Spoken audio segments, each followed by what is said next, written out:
सकारात्मक विचारांची किमया. नमस्कार, मी नंदिनी आपल्या सर्वांचं स्वागत करते. नेहमी सकारात्मक विचार करायला हवा, हेच आजपर्यंत आपण ऐकलेलं आहे, हो ना? पण तुम्ही जर कधीच नकारात्मक विचार करत नसाल तर नेहमी सकारात्मक विचार करायची गरजच नाही. समजा टीव्हीवर तुमचा एखादा आवडता सिनेमा सुरू आहे, पण थोड्या वेळाने तुमच्या टीव्हीवर खरखर दिसायला लागलं. मग तुम्ही उत्सुकतेपोटीच तुमच्या शेजाऱ्यांच्या टीव्हीवरही खरखर दिसते का हे बघायला जाता. तेव्हा तुम्हाला समजतं की हा फक्त तुमच्याच टीव्हीवर चित्र नीट दिसत नाहीये, शेजाऱ्यांचा टीव्ही तर उत्तम आणि क्लिअर आहे. याचं कारण काय?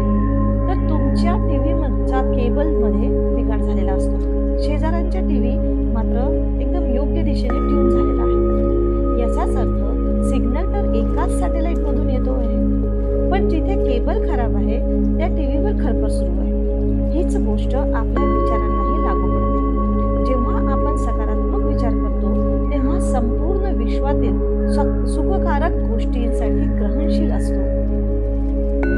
आपल्याला जर बेस्ट गोष्टी, चांगले मित्र, चांगले मार्क्स, सक्सेसफुल करिअर आणि शुद्ध चारित्र्याची संपत्ती हवी असेल